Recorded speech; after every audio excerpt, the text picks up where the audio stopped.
Hello, everyone. So this is Steffi, the MLG Panda, and I am back again covering a game called In Stars and Time.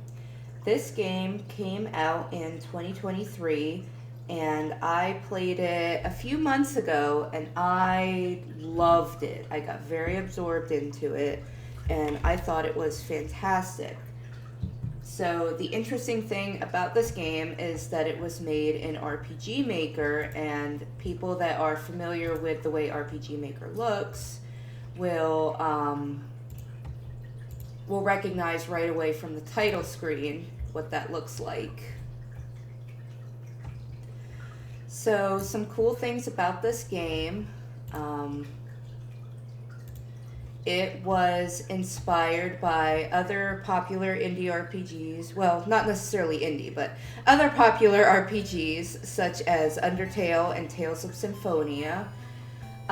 It was also a little bit inspired by the Stanley Parable. And what really. So, one of the themes that is explored in this game very heavily is like anxiety, a little depression, basically like imposter syndrome. And that was really inspired by the isolation that happened during the COVID pandemic in 2020. And the publisher or the developer of this game really struggled with the social isolation aspect and attempted to put that into a game. And really, like, I have to put in a warning to anyone that plays this game because you really start to feel like what the main character is feeling. And that's why this game comes with a warning when you first open it. So I am someone that has anxiety, and when I was playing this game, my anxiety was so heightened, and there were times where I just needed to stop and take a break because it was a lot. And I've never really played a game that made me feel like that so much. So the way that this game is written is like, it's amazing. But anyway, I'll stop yapping and we'll get to it. Let me double check my OBS settings really quick because I already recorded this video and it did not come out right. So I want to make sure everything is good. Okay, looks like the audio's coming in perfect. Alright, so let's talk about the intro screen. So I really like the music that's playing here. I love this animation. A unique thing about this game is that it's entirely in black and white, which is pretty cool. And there is a reason for that, but I will not spoil. You'll have to play the game for yourself. So let's go ahead and get into it. So I have already beaten this game. So I get a special function that allows me to fast forward through cutscenes. Which I will be doing a little bit just because for sake of time, I don't want to be here through all the dialogue. I want to show everyone the gameplay because the point of the Game Preserve is not to play games for people, but to encourage people to play them themselves.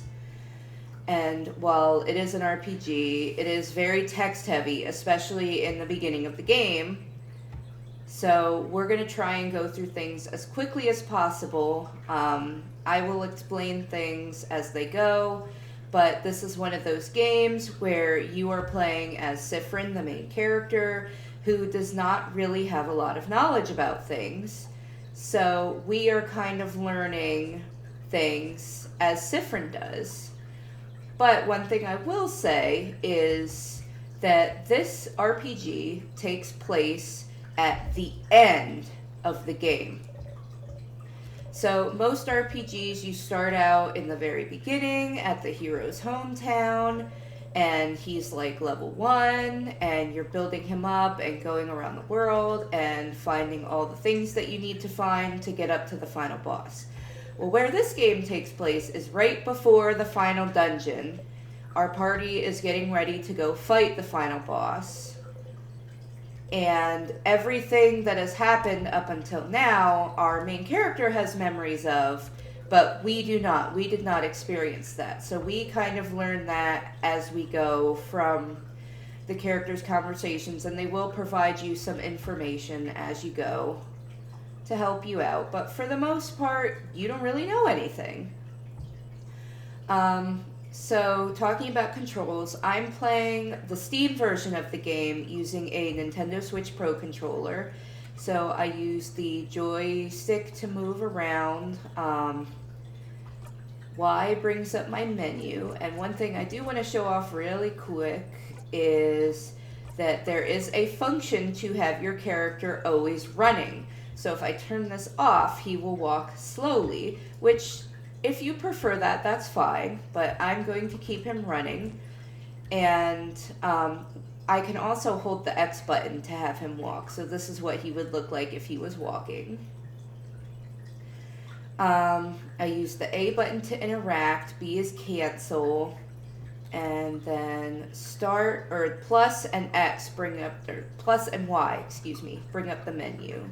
And we'll talk about the menu in a little bit, but let's go ahead and go talk to our friend Mirabelle.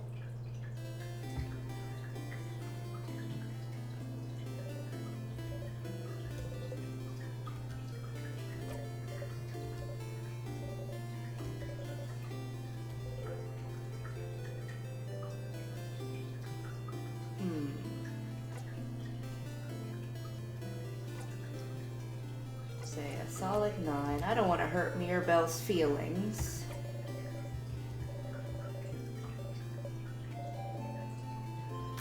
So I can skip ahead here.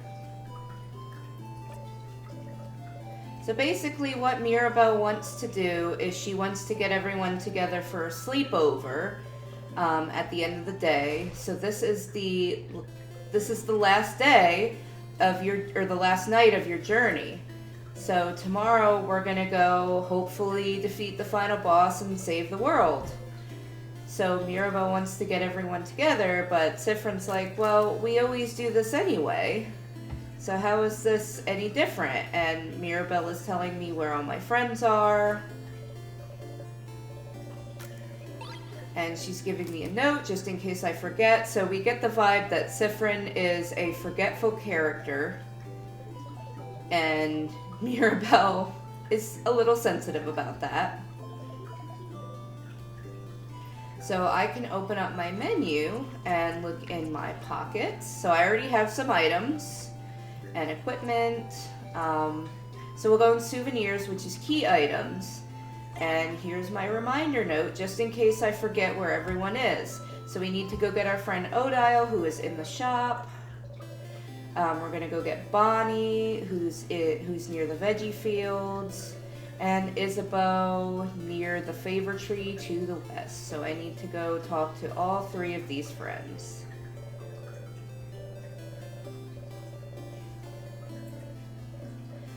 This game really encourages you to go and talk to everyone and explore everything, which I'm the type of player that loves to do that. When I first played this game, I had to go talk to every single person in the town and look at every little thing before I went and got my party members. But I'm not going to do that for sake of time, because we will be here for a while if I do that. One thing I will say is that you'll learn some information from talking to people that you might not get without doing so. And you might pick up some items that you can use later on. So it also encourages me to go and talk to this Change God statue, and here we get some more information about the story, what we're really getting ourselves into.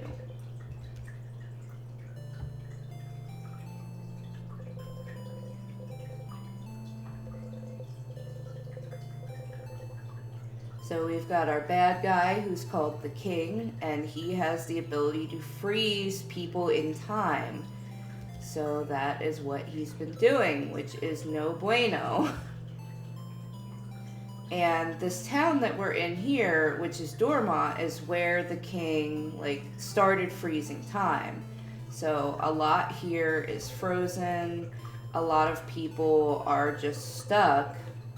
And if we don't do anything about it, then everybody's going to get stuck in time, and that's just going to be it. Mirabelle was someone that worked in the house where the king is, and supposedly she was miraculously able to not get frozen in time. So she escaped and went and go met us, and we went all over the world and collected items and got powerful enough to go and defeat the king, which is where we are now.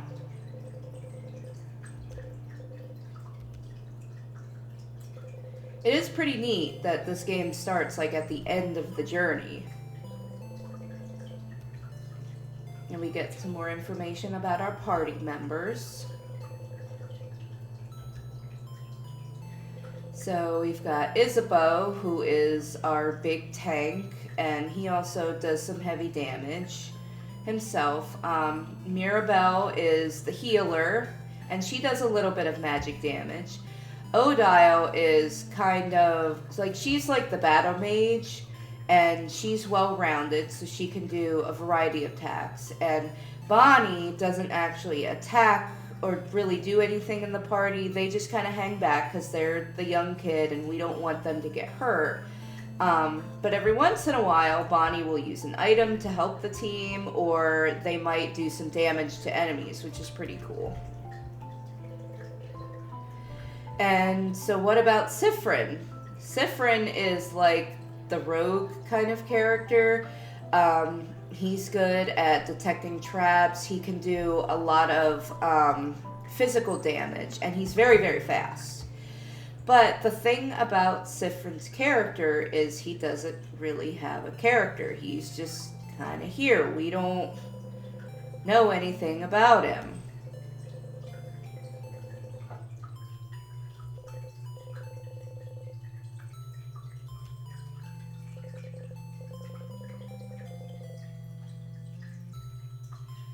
So Sifrin has no development, and Sifrin has never been the main character until now, when we get to play as him. Alright, so this statue will also let me pick a small buff that will stick with me for this playthrough.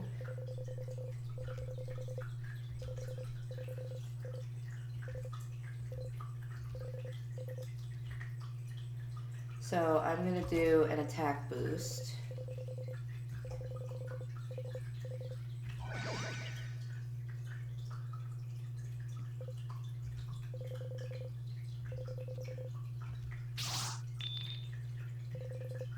Whoops.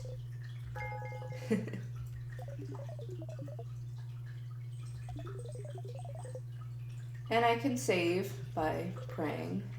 So let me go ahead and save my game. All right. So, all right. So now let's talk about the menu a little bit. So here is all of our friends, and we see their level and their HP. I love this menu. I think it's adorable. So we saw the pockets already. Here's craft abilities, which is like your magic attacks. We'll get into that more once we start doing battling, but it is going to be a little bit because we got to get through all the intro stuff. You got your basic equipment, which I don't have any new equipment, so I'm going to leave that alone. Profile is where we learn information about the characters and also their preferred pronouns. So here's Mirabelle, Isabeau, Odile, and Bonnie. The interesting thing is, as this game progresses and we, the players, start learning more about our friends, these profile pages are going to update, which is neat. Options, load game, and quit. Alright. So let's go get Odile first. She's in the store up here. Hello, Odile.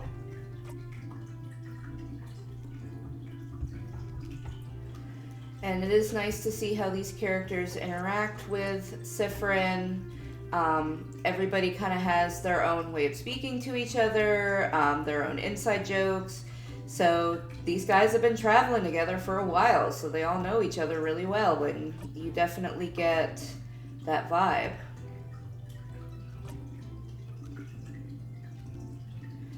So we're going and telling all of our friends about the Mirabelle's plan to have the sleepover at the clock tower, which Sifrin is still a little skeptical of. So I have to ask Odile all these things. So this is part of what's going to hold us up from the beginning, but it's a great opportunity to learn more about the characters, about the world, and everything. Really recommend everyone play this game for themselves. If you're into RPGs, that is. If you're not, maybe don't, but this is a fantastic game.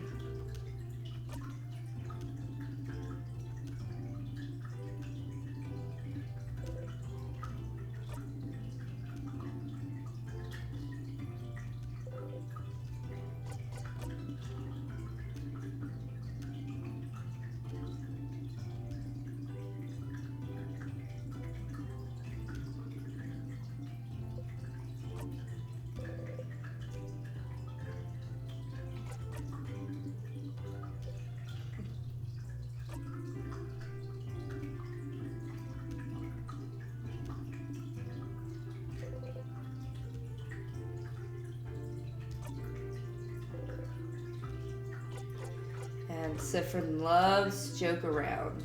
He's very silly.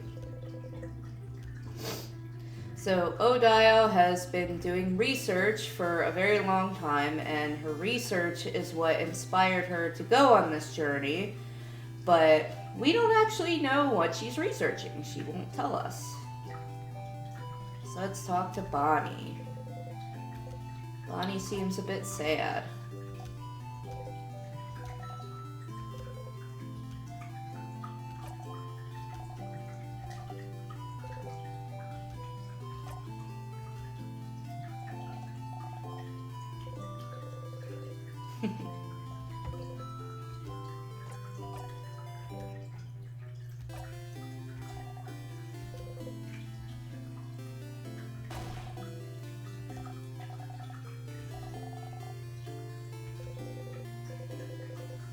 So here we learn some backstory about Bonnie.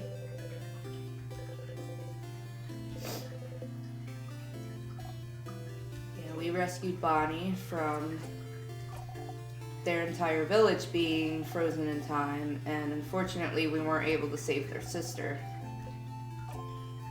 So that's her their motivation for traveling.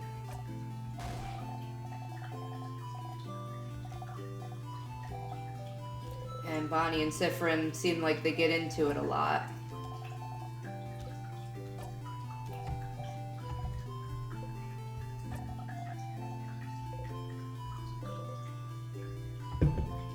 Alright. So now we've got one more friend to go talk to. And we're also going to go check out the favor tree that Mirabelle told us about. So this village is super charming. And when you talk to everyone here, they kind of talk about what they're experiencing. I mean, everyone here is worried about the end of the world, rightfully so. And we're the heroes that are going to go stop him. So there's a lot of pressure on us. And everybody's really feeling it. And here is Isabeau. He's my favorite. I love Isabeau.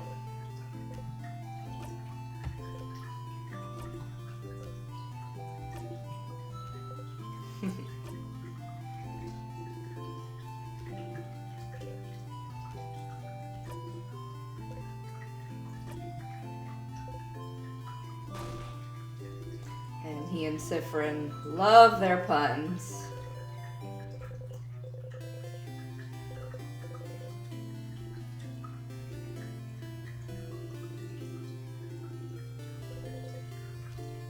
Hey, you wanna come to a sleepover at the clock tower?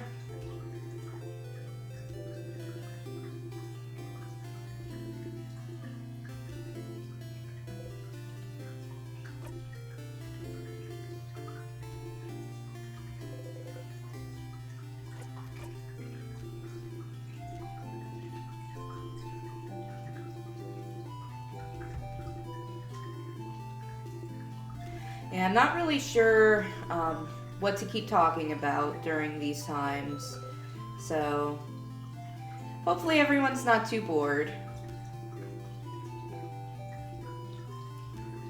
But we will get started with the story pretty soon.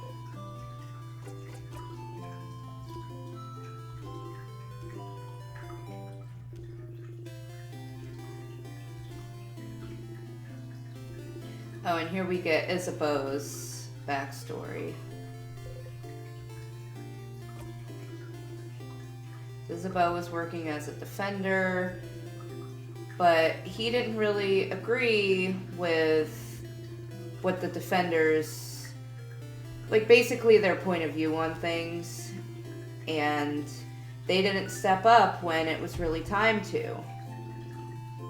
And Isabeau didn't like that. He wanted to, step up and take charge. So that's why he left and joined Mirabelle on her journey.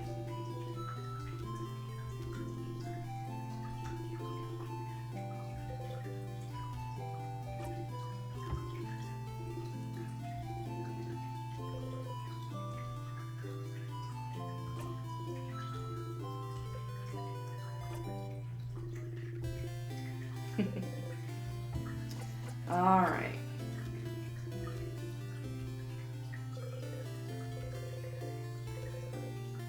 Time for the favor tree. I love these little animated cutscenes too. Like, I love the art style of this game. It's adorable. I love the music, the dialogue. It's great. Play this game.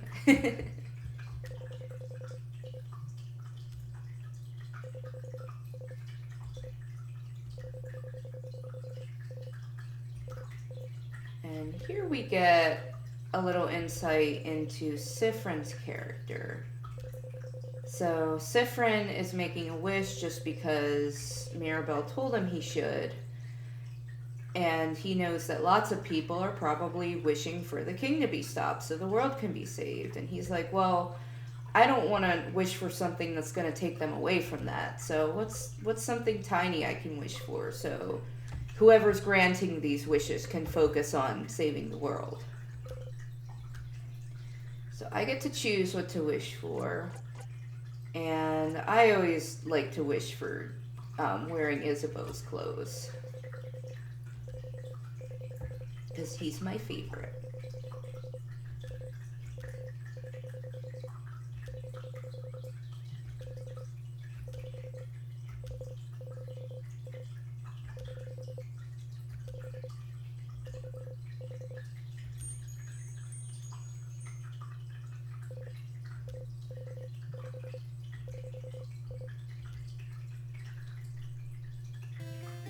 Alright, let's head to the clock tower. Let's go!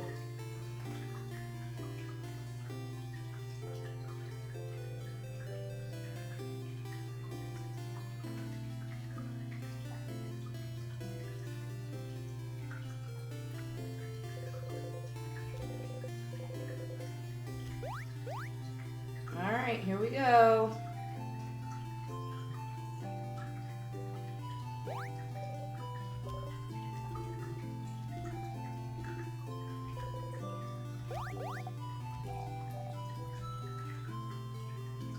Sleepover time.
So now we're starting to get into all these feelings everyone has. We're all really anxious and worried.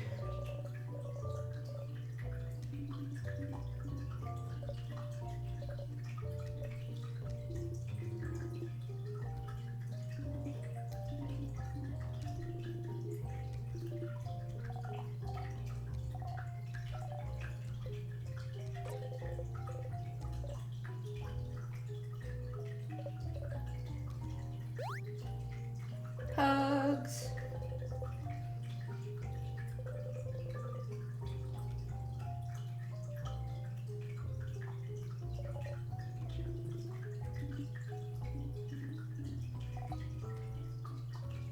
Let's rest up so we're full of energy to go fight the king tomorrow.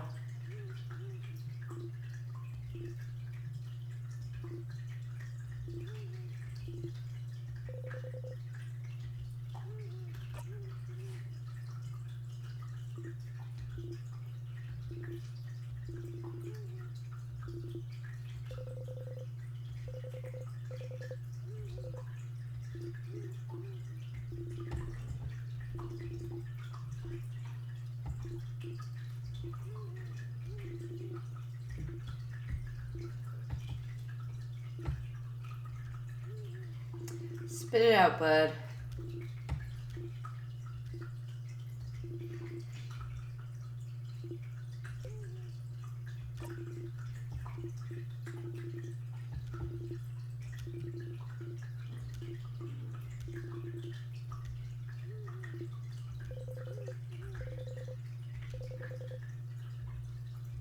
You woke me up for that.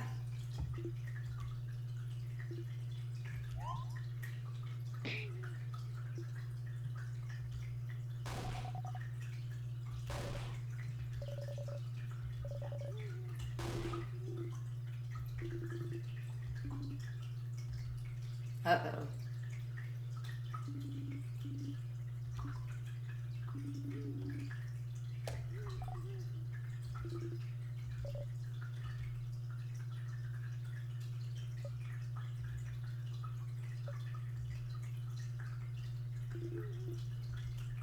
Good night, guys.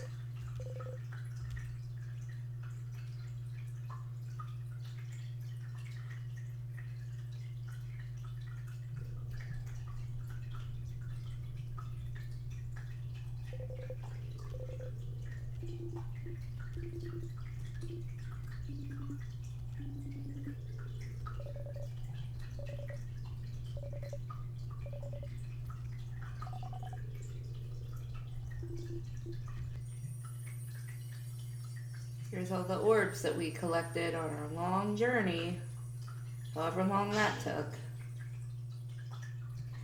And we can open the door, go in the house where the king is waiting for us.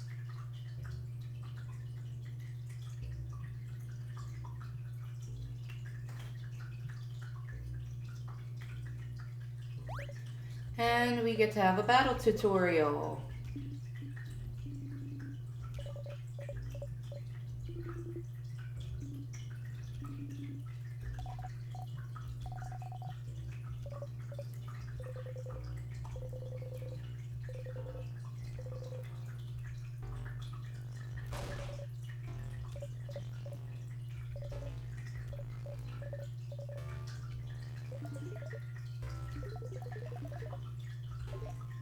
Me, scissors type, weak to rock.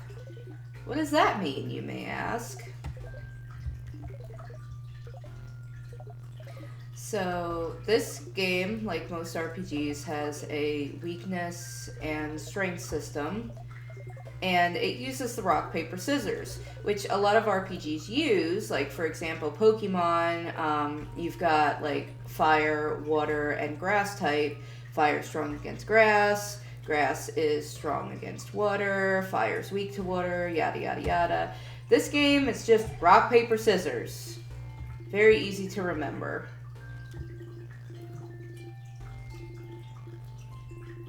Everybody has their own type that they do, which you will learn as you play.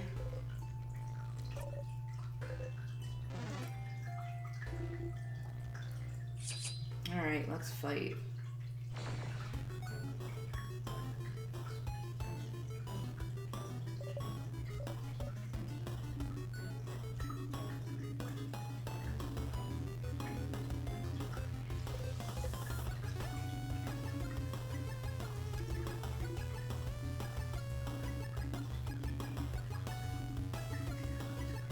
So normally Sifrin attacks first because he has the highest speed, but for the sake of the tutorial, Odile will go first.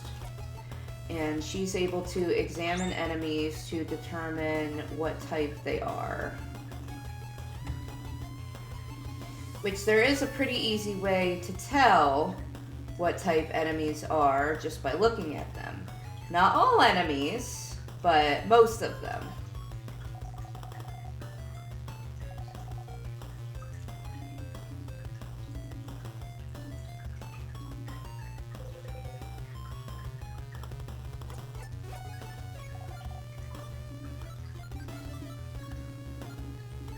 So, what's strong against scissors? Rock.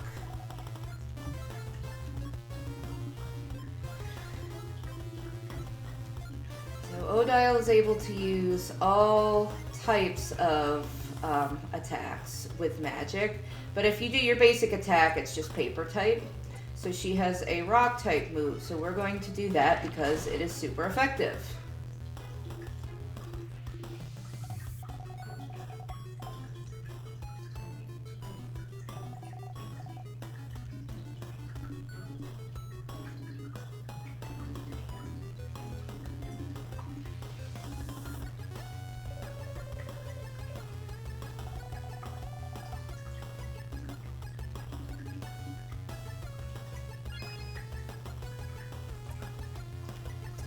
Okay, so Sifrin is scissors type, so I'm going to pass his turn on to Isabeau so that he can use another rock type attack.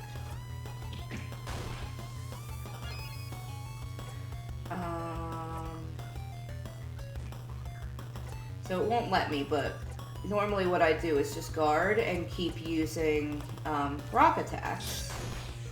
But the tutorial really wants me to use everybody's attack. So we'll do Sifrin, he's scissors type.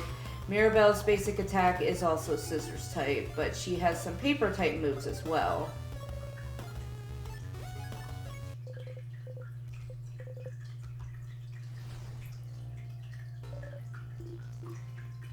So I think it's pretty fun to strategize through the battles.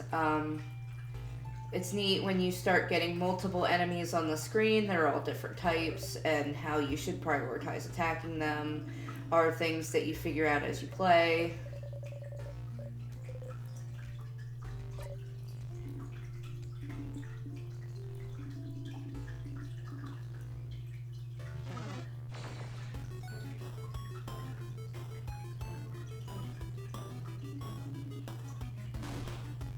So we can look at this one's hands, and they are a closed fist, so we've got rock type.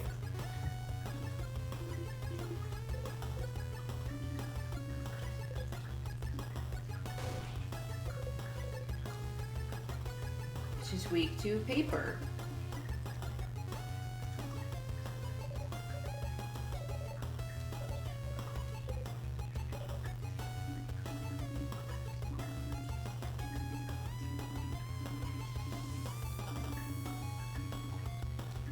So craft skills are those magic skills.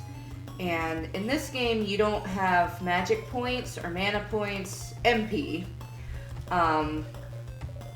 Instead, you can use crafts at any time, but after you use them, they go into cooldown for a certain amount of turns depending on what the skill is. So you can use them, and then you're not able to use them for a couple turns, so you want to keep that into account. So again, I'm going to pass my turn over to Odile because she's paper type. Some paper attack. And that was a critical hit.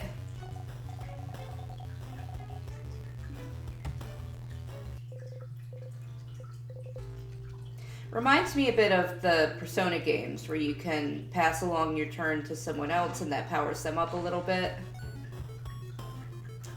So now, in this fight, Odile's going to teach us another thing that reminds me of the Persona games, but I'm getting a little bit ahead of myself. So let's see. What type is this one? Isabeau.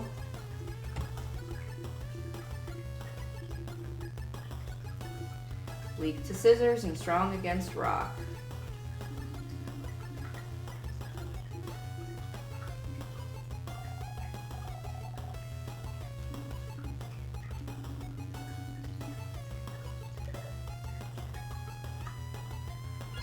Alright, Sifrin's basic attack does scissors. Mirabelle's basic attack does scissors.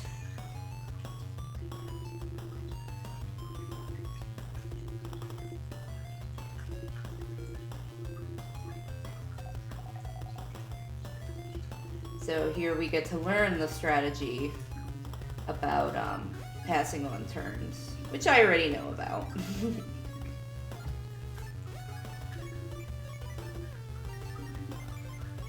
And if you're not able to use your turn because it's in cooldown, you can just guard. So we'll pass our turn to Sifrin, who's going to use scissors again.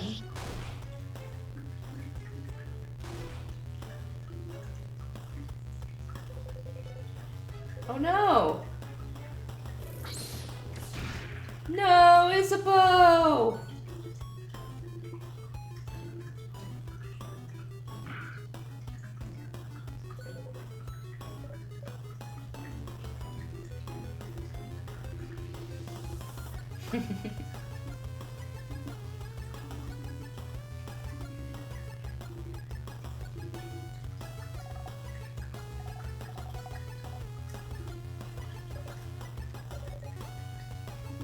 Poor Isabeau.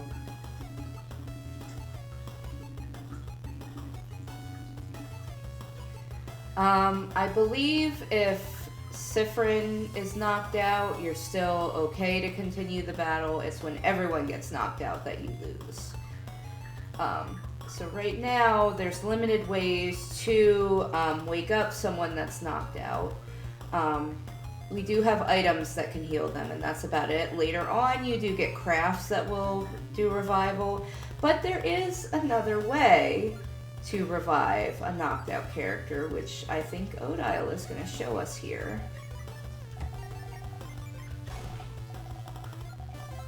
A jackpot skill. Basically, a jackpot skill is like your all-out attack in the Persona games, where everyone attacks all at once. But to be able to do it, you have to do 5 consecutive attacks of the same type. So the tutorial has us doing only scissors type attacks to build that up. So we're going to keep doing scissors.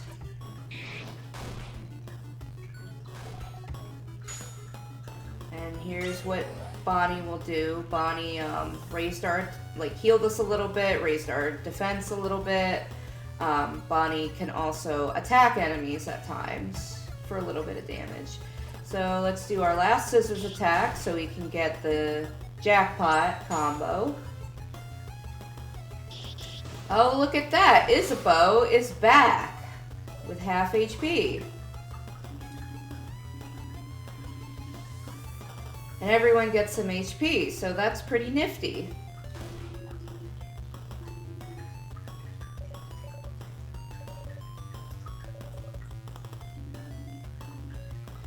And another thing too is that if you have a party member that's knocked out, they will not be knocked out at the end of the battle. They are healed for 1 HP, I think. So you don't have to worry about healing people at the end of the battle. Or I guess you don't have to worry about reviving them. They'll still have low HP if they lose HP in the battle. Alright, we got some battling down.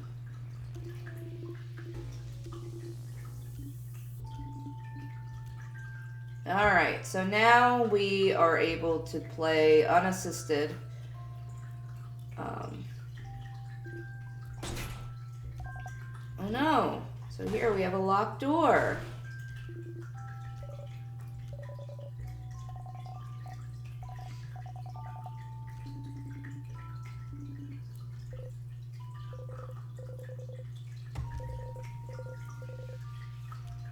So we need to find a key that has that same symbol on it.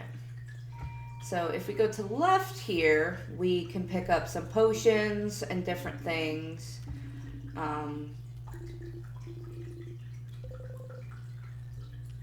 So if I go and interact with all these potions, it'll tell me what they all do. So I'll do one. Super Sour Tonic.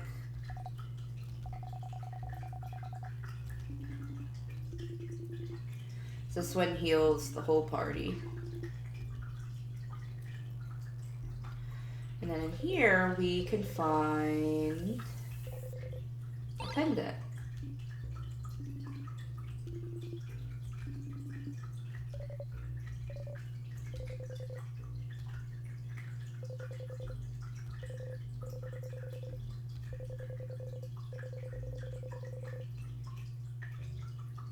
You might get some useless but interesting things if you check everything in a room.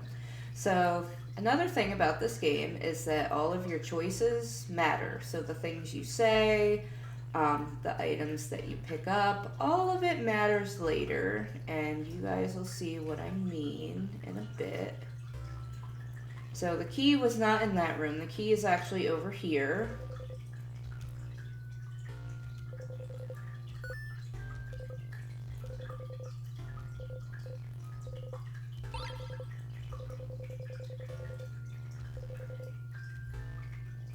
So you can ask Mirabelle what this design means.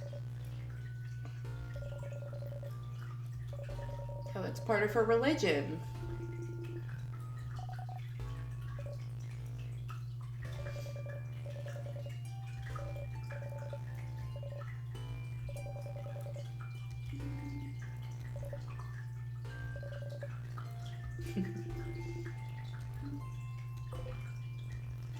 So something I love about this game too is that each country, I think, kind of has its own religion, and all of our characters represent those religious beliefs.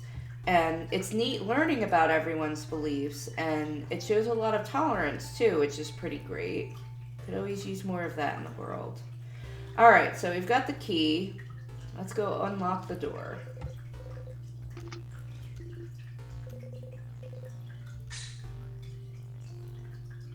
Oh, what's that?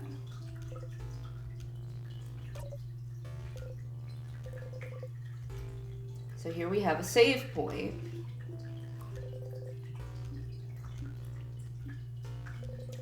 But only Sifrin's able to see the save point. That's kind of weird. So you save here, it also heals you, so this is a good way to heal up if you've taken damage. I'm trying to think if I really needed to grind a lot in this game. I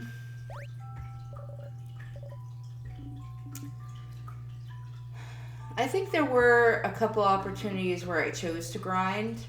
I think it does help you, but it's not something that's really forced upon you. The thing about the combat in this game, though, is, and well, I'll show you guys.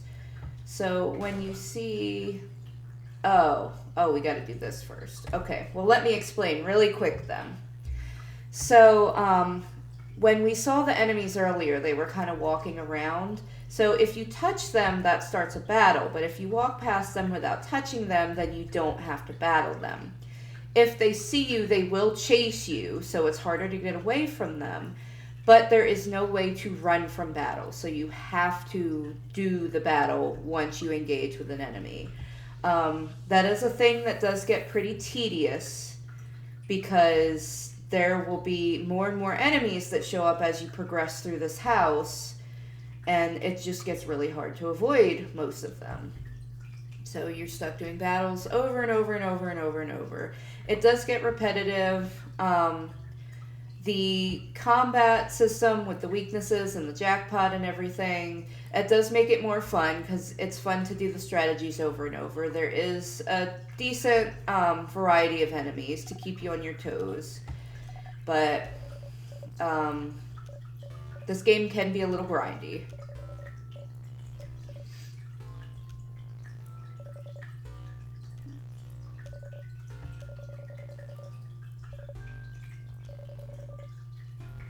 The death corridor.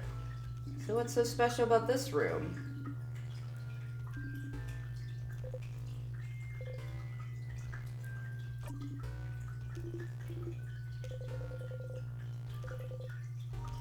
Alright, so Mirabelle's afraid that there's a trap in this room, so let's investigate.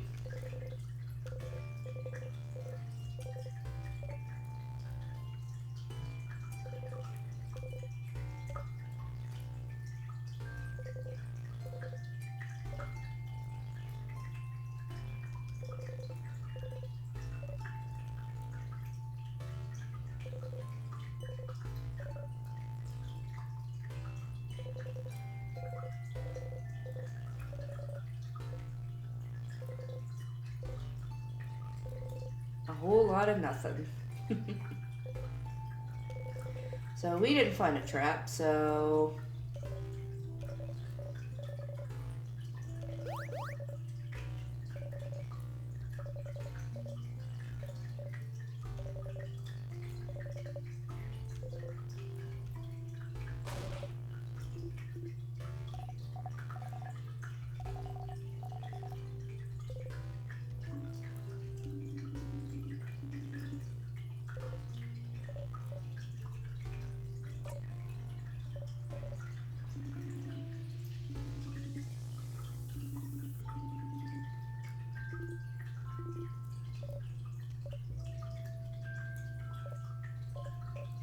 Alright, Mirabelle, can we go now?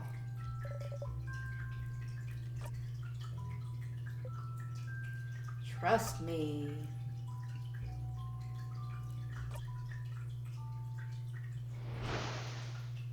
Oh dear.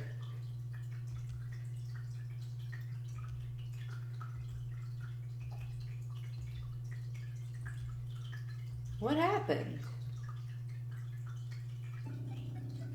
I died? Oh man, first game over. Alright. So clearly I did something wrong. Or did I?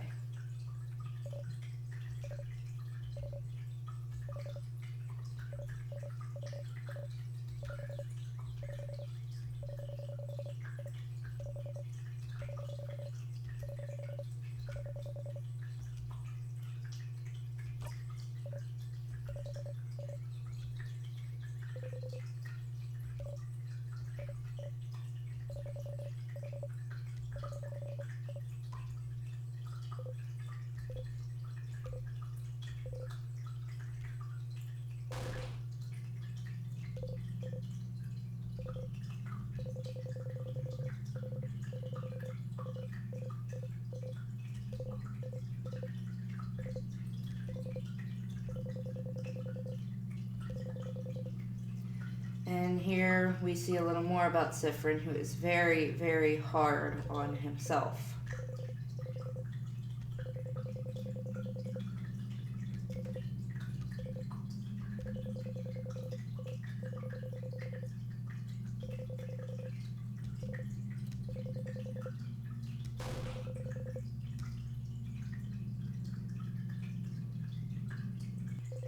But, you know, it's fine.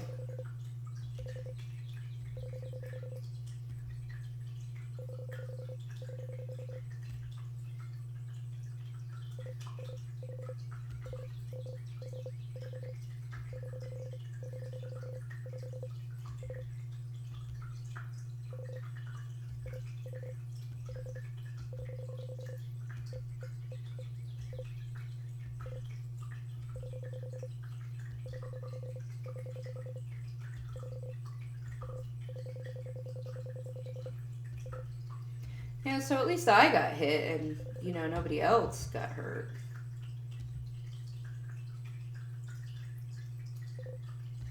And how did this happen? Why did this happen? And is it only happening to me?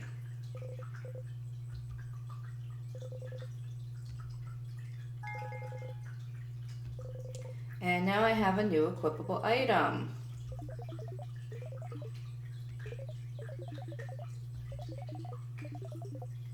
So what this item does is it'll raise my maximum HP by 5 per each time I die and come back. So right now, I'm not going to use that. The default memory that everyone has equipped is just +5 to all stats. And since I've only looped once, then the memory of looping is not going to be very helpful right now. Oh, and I can save.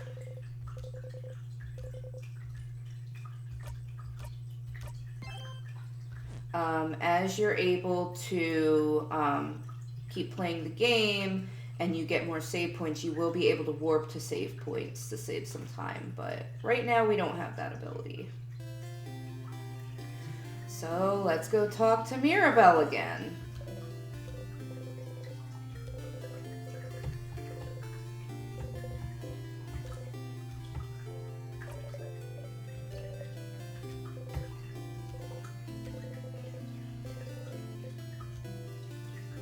Yes, correct. I was taking nap time.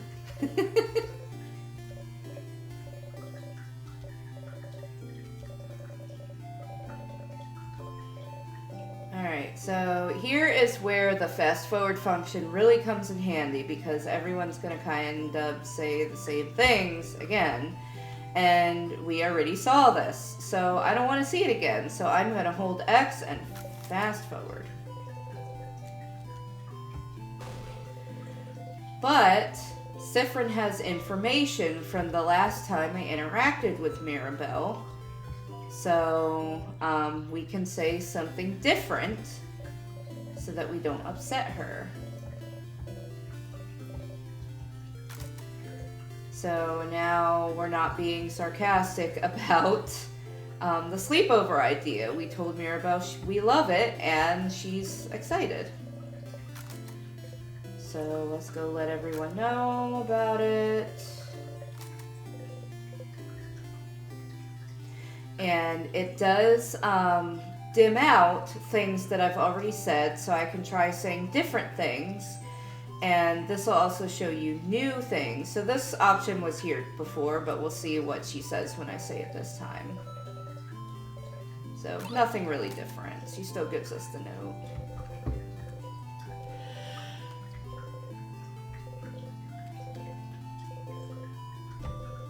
So that is why there's benefits to talking to townspeople and exploring everything, because you gain bits of information that you can use later on.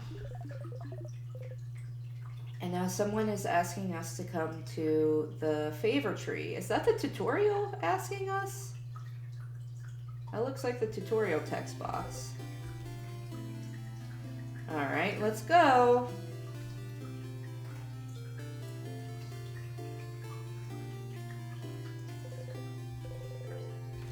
Oh, Isabeau's here, so let's talk to him first.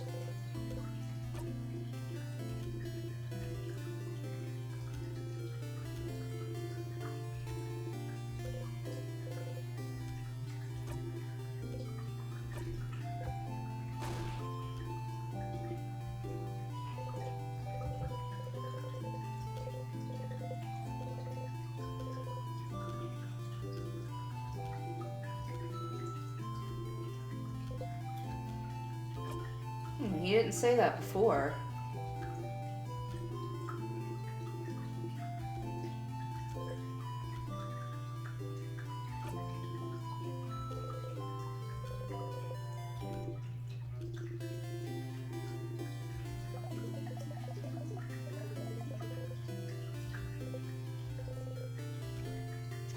Alright, so now we can ask him if anything weird has happened.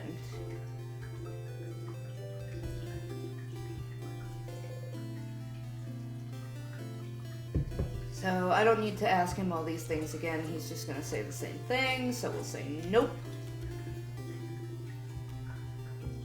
Alright. So let's go check out this tree.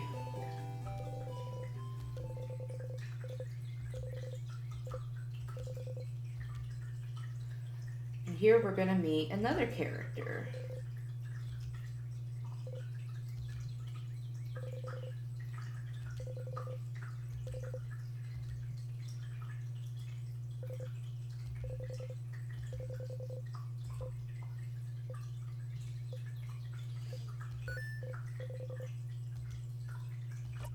Who is it?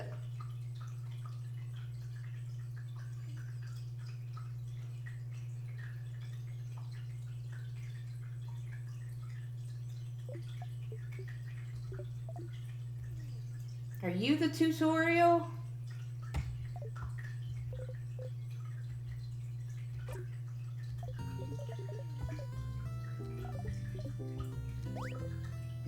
Why is a star talking to me? How does a star know my name?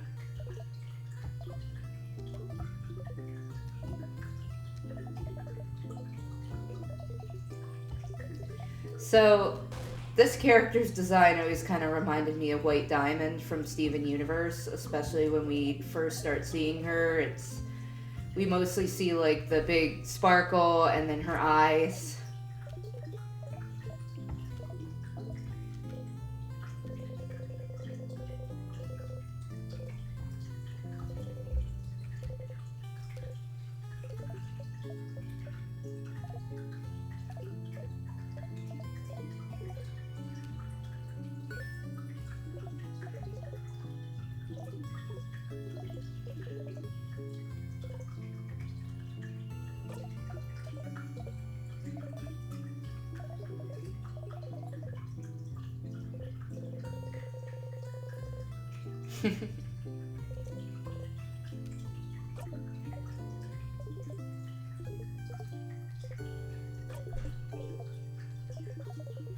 So Luke seems to be a very fourth wall breaking character.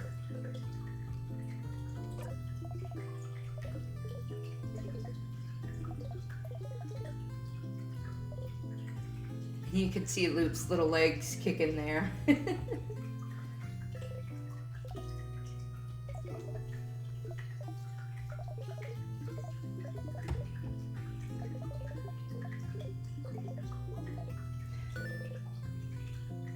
So I'm stuck in a time loop, and every time I die, I go back to the beginning of yesterday.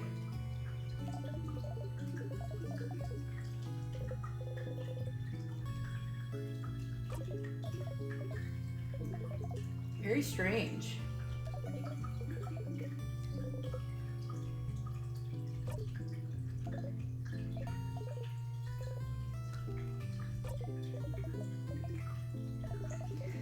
So, the thing about this game that I want to warn people about is that it does get very repetitive because, as I'm sure you guys can tell, there's going to be a lot of back and forth. And that is part of the game, and you're kind of experiencing these time loops the same way that Sifrin is. And as with anyone that is stuck repeating the same day over and over and over, they're probably going to go a little crazy. And all of that is felt by the player too. Like, I felt myself going a little crazy playing this game. And that's why I had to take breaks from it.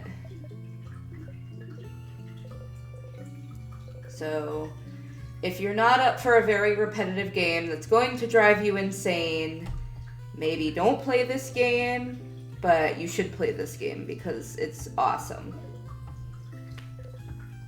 Don't you want to know how it ends?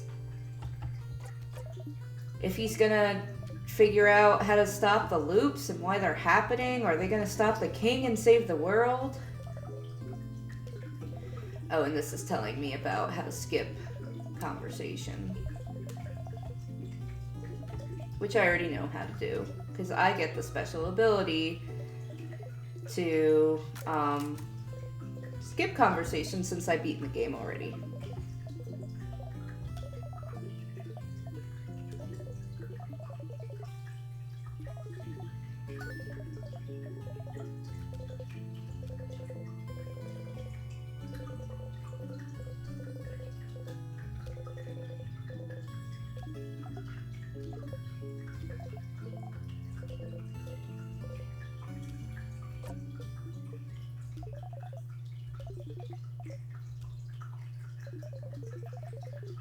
So the fast forward is pretty nifty. And if you need to make decisions, it will stop and let you make the decisions. And if the people you're talking to tell you something very important, the fast forward will stop to make sure that you read that. Or if it's like new information.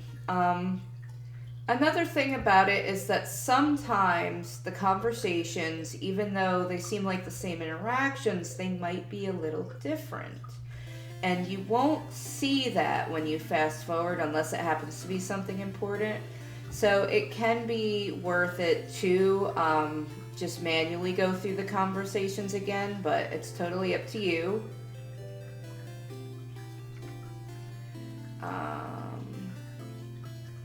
Okay, so I need to go talk to everyone again. Actually, I don't think I need to talk to everyone again. I think I can just go straight to the clock tower. Yeah.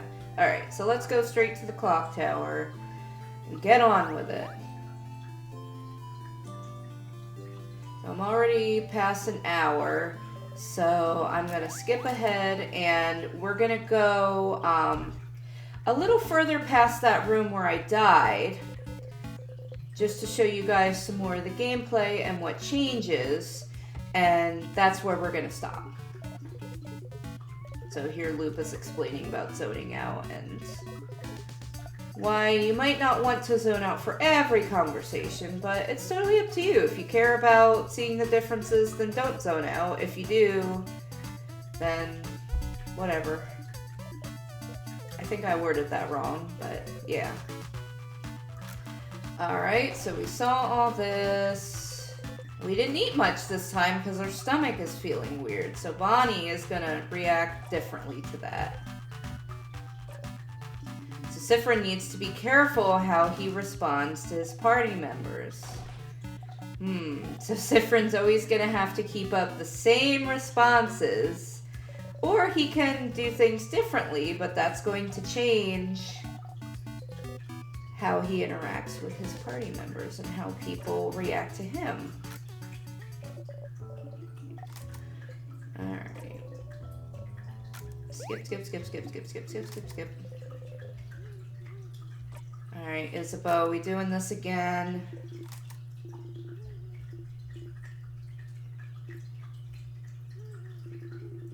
Spit it out, Isa.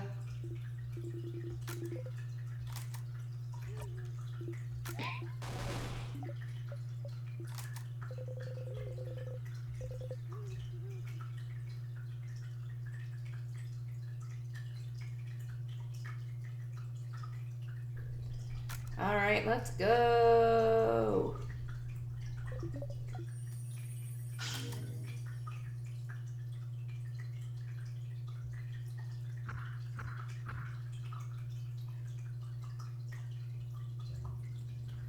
Alright, so we don't need to do the tutorial again. We know how to fight.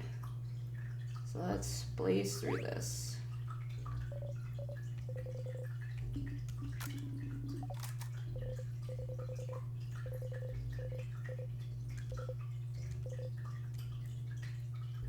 So I can do the tutorial again if I want, but I'm not going to. And we're fine. Alright, let's fight. Got scissors type, so we need to use rock.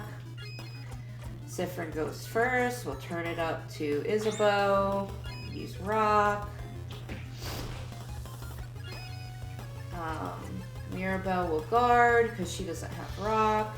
And she can't pass her turn, so only Sifrin and Isabeau are able to pass turns. Odile can do rock, so we'll do that. And that's that.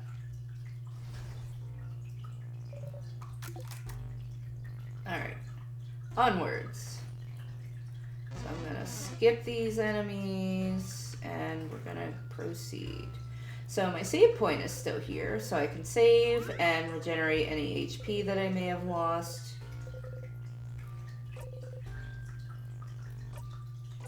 Oh.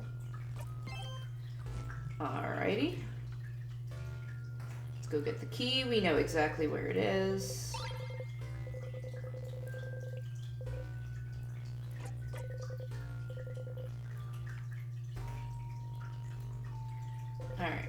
open the door and go back into the death corridor. Oh, wait. There was something funky about this room.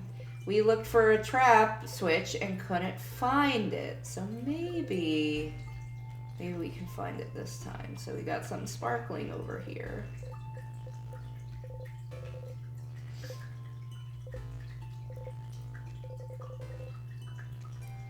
Ah, so there was a switch that we missed. Click.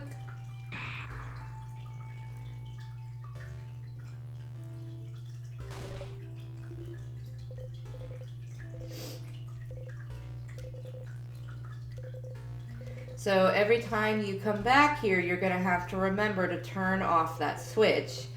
There were a couple times where I was doing loops, and I went through this room and forgot about hitting the switch and died and had to start over again. So are there any more death corridors we should worry about, Mirabelle? So we should be good for the rest of the house. Alright. So now we're in level 2, and when I got to that save point, if I tried to leave the room, it wouldn't let me go back. So every time you beat a level and go up to the next level, it will not let you go back. So you got to do everything while you're there. So here's our next door.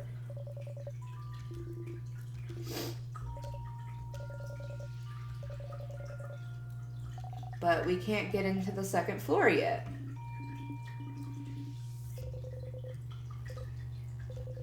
So we need to find a broken egg key. So I'll show you guys one more battle and then I'm gonna end here. If you want to know what happens, play this game for yourself. I highly recommend it. So here we have an enemy that has 2 different types. So let's see. I'm going to pass my turn to Isabeau. We'll use this rock type on the scissors type enemy. Let's see. So I'm actually going to heal Sifrin using Mirabelle. And then Odile is going to do rock on our scissors type enemy here. So he's gone. Bonnie does some damage. So now we have paper type. And turn it up is in cooldown. So what I'm actually going to do is give everyone a speed boost with my turn. And since I didn't do an attack, that didn't give me a symbol for the all-out attack. Alright, so rock, we need paper type. So Isabeau can also do your turn. We're going to pass it on to Odile, whose basic attack is paper type. And then we're going to do Mirabelle, who also has paper type attack. And, that really looks like it should be dead. Alright, now we're dead. Alright, everyone. Well, that was In Stars and Time. I love this game. It's great. Please play it. And thank you for watching. I do videos every now and then on probably mostly RPGs, but also some games that Blade just doesn't have time to cover. And then the regular streams on this channel happen Saturdays at 8 p.m. Eastern Time. So be sure to check those out. And I'll see you guys next time. Bye-bye.